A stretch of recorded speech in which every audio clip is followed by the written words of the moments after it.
નિકોટેક્સ ચિંગમનો સહારો લઈ અને મેં માવા છોડવાની ટ્રાય કરી, પણ મિત્રોનો જે નશો હતો, અહીંયા જે હેલ્ધી કોમ્યુનિટી હતી એના સહારે આ માવો છૂટ્યો છે. કારણ કે જે તમાકુ ખાતા હતા એમાં શું હતું કે છુપાવતા હતા, છોડી દીધો છે એવું કહેતા હતા, પણ 5 લોકોને જ કહેતા હતા. અત્યારે 500-5000 લોકો એની વચ્ચે આપણે કહી શકીએ છીએ, અને એ કોમ્યુનિટીનો કમાલ છે. જે જગ જાહેરમાં એવી રીતે કહે ને કે જગ જાહેરમાં કે મેં માવો છોડ્યો છે એ છોડી શકે. તો ઘણા બધા મિત્રોને અહીંયા માવો હું આજથી છોડું છું એવા સ્ટેટસમાં પણ મુકાયું છે. સગાવાલા બધા જોવા જોઈએ તમારે કે તમે મૂક્યો છે, નહીતર શું થાય એકવાર મૂકી દે છે પણ 95% ફરીથી સ્ટાર્ટ કરી દે છે. 5% જેવા સક્ષમ હોય છે, જે સ્ટ્રોંગ માઇન્ડેડ હોય છે, એના જીવનમાં ફરીથી ક્યારેય એ વ્યસન કરતા હોતા નથી.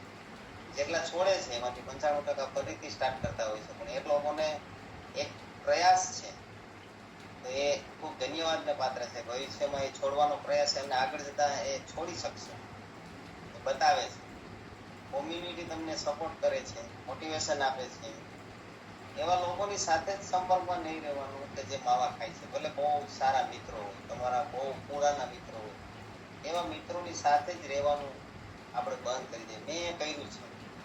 એટલે મારું જે નિર્વ્યસની લોકો હોય એની સાથે રહેવાનું મેં સ્ટાર્ટ કર્યું છે. આપણી આ કોમ્યુનિટી છે.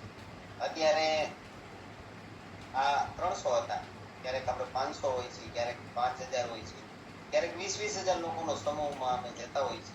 બધા નિર્વ્યસની હોય છે.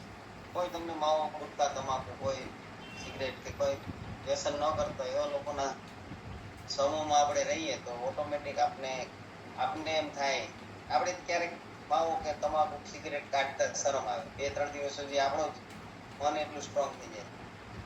ઘણા બધા પરિવાર લેડીઝો અહીંયા સાંભળે છે, ઘણા બધા બાળકો સાંભળે છે. હું જોતો કે બધા ધ્યાનથી સાંભળે. આજનો ટોપિક સરસ હતો. તો એવી ઈચ્છા હશે તમારે કે મારા પતિ માવો છોડી દે, મારા પતિ સિગરેટ છોડી દે. એ અત્યારે હાજર નથી, મને ખબર છે. વ્યસનનો ટોપિક હતો એટલે તો બહાર નીકળી ગયા છે. એને ખબર હશે કે મને આ મુકાવશે, પણ હું તમને વિશ્વાસ અપાવું છું કે તમે આ કોમ્યુનિટીમાં ટકી રહેજો. ઘણી બધી તકલીફો આવશે, એ ઘણા બધા લોકો ના પાડશે, તમારાથી નહીં થાય. પણ જો તમારે તમારા ઘરના પતિને, તમારા મમ્મી પપ્પાને, તમારા બાળકોને, તમારા ઘરવાળાને, તમારા સ્નેહીજનોને જો વ્યસન છોડાવવું છે તો આ ક્લાસને તમે ન મૂકતા. તમે જ એ વ્યક્તિ છો પરિવારમાં કે જે આ બધા જ પરિવારના જેટલા પણ વ્યસની લોકો છે એનું જીવન બદલાવવામાં તમે ફર્સ્ટ પર્સન બનશો. તો એના માટે શું કરવાનું છે? તકલીફ તો પડશે. કોચ કોમ્યુનિટીનો સપોર્ટ લેવાનો, ટ્રેનિંગો લેવાની, સ્નેહ મિલનમાં આવવાનું, વારંવાર છે આ ટ્રેનિંગો, આ મિટિંગોમાં આવ્યા કરશો તો એક દિવસ તમારું એટલું બેસ્ટ રિઝલ્ટ આવશે. જોઈને તમારો પરિવાર એક દિવસ તમારી સાથે આવશે, એમનું પણ એક દિવસ જીવન બદલાશે. હા, તમે એમ કહેશો કે તમારે આજે છે ને વ્યસન મૂકી દેવાનું છે. આપણે ઘણા બધા હોય ને હરખ દુરિયા હોય, લેડીઝોમાં ખાસ, જો તમને તમારે એક મૂકી દેવાનું. તરફ એ હરખ દોડી લેવું.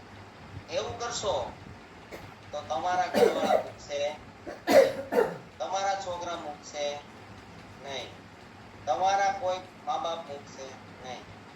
પ્રેમ જોઈએ છે. શું જોઈએ છે? પ્રેમ. ખબર છે તમને વ્યસની લોકો હોય એને શું હોય તકલીફ? વ્યસની લોકોને એ તકલીફ હોય છે કે હું વ્યસન નહીં કરું તો હું ખુશ નહીં રહી શકું. એ ખુશી આપવાની છે.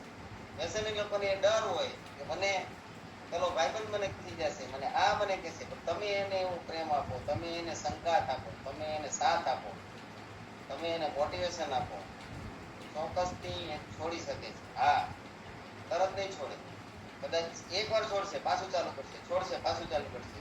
પણ એનો વાહ થબડાવા, એકવાર છોડ્યું ને એક દિવસ માટે છોડે ને તો એમ કહેવાનું વાહ, ભલે વાંધો નહીં, એક દિવસ તો મૂકી દીધું ને, બહુ સારું કહેવાય, વાંધો નહીં, આવતી વખતે આપણે 5 દિવસ મૂકશું, એના પછી આપણે મહિનો મૂકશું, એના પછી આપણે 6 મહિના મૂકશું.